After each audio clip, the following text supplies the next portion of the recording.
Week 7 discussion board post. What is the one intervention you would have employed for the Rio Tinto ore case? The one intervention I would have employed for this Rio Tinto ore case is the training and development programs and coaching. Rio Tinto started with an outside-in approach to the underrepresentation of Aboriginal contractors in Pilbara, Western Australia. They looked at the problem identification, the decision making, and including the entire community, and the alignment of industry, organizational practices and procedures with the reality of the Aboriginal workforce, or what they were experiencing, where they were coming from in that local area. The Rio Tinto Way We Work document says, accommodating different cultures, lifestyles, heritages, and preferences of our neighbors, in this case, the Aboriginal people, and the document acknowledges good management of community relations is necessary to their business and management of operations. With that said, the community was important. Aligning the industrial and corporate policy and procedures, the need for local employees, and the profit sharing. There was also profit sharing from the minerals they mined from the traditional lands that they needed to share with the people. Rio Tinto embarked upon a workshop to identify problems or gaps to assist the local Aboriginal contractors to become employees or workers for the company.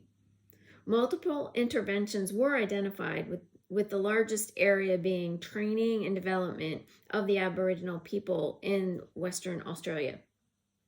For many years, Australian Aboriginal people were massacred. Their families were separated from each other, children taken away from families, displacement from their traditional lands, and removal and denial of their decision-making rights and self-governance. It wasn't until 1967 that the Australian government gave the Aboriginal people full citizenship rights in their country. So there was transgenerational trauma involved with the Aboriginal culture. As a result, there was high welfare dependency, low literacy rates, low personal initiative, and poor physical well-being of the Aboriginal people. So when Rio Tinto embarked upon the training and development programs, it was important to the local Aboriginal people to increase their business skills and their proficiency with electronic devices.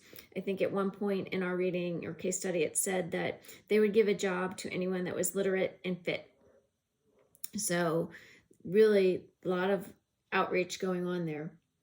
Enhancements to the Rio Tinto procurement process was an opportunity for the company to improve their processes and procedures for integrating the local Aboriginal contractors into the procurement or into the business process. I like the other area of coaching. It's one thing to show someone how to do something. It's another one to coach them and empower them to be more cognizant of opportunities and for the local businesses, especially related to this past generational trauma. The coaching empowers the indigenous people's experience.